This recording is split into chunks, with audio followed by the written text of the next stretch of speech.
Henry Detweiller came to Peoria from France in 1837, learning to pilot a riverboat at age 15. That skill later served him well during the Civil War.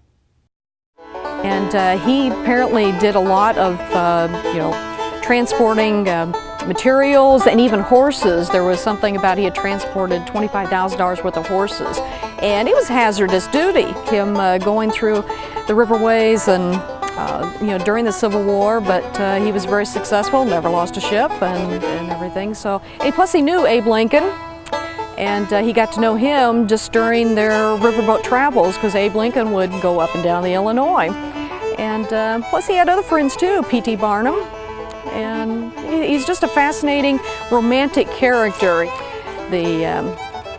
The curly unruly hair, I guess, and the goatee. Every photo of him shows him with this goatee. It looks exactly the same from the youngest photo to the last ones that we have of him.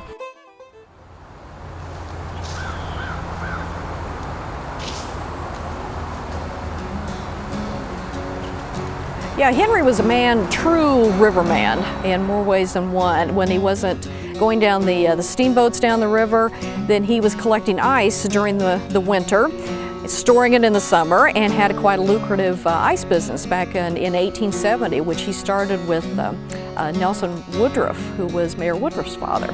The two of them split, though, a few years later, and so those two dominant names come up in Peoria history as far as the two big ice companies, the Detweiller Ice Company and the Woodruff Ice Company. So everything was built around water, whether it was liquid or whether it was frozen.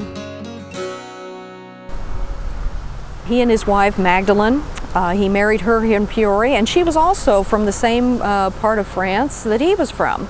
And they luckily met here and married in 1848. They had 7 children, and 4 of them died before he died in 1903. And there's names on every one of the stones out here, because all 7 of their children are buried with Henry and his wife, but his wife's stone does not have her given name, which is very ironic when you go through and look at it. But that says a lot for the time period too. Beloved wife, because a lot of it was based on the man who had the stature in the family. But she died in the 1880s, and some of the reports that he was devastated by her loss, and of course they had a lot of tragedy in their life.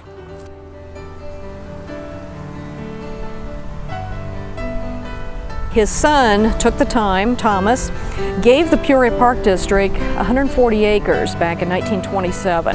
Now this was way, way up north of the city. Everybody thought, what a waste of time and money and a donation to the community.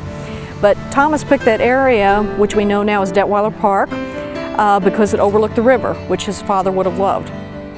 And out of that has grown, Detweiller Drive, Detweiller Golf Course, Detweiller Marina. You can't get away from it, and that is, it's as dominant a name as I think Bradley is here in the community.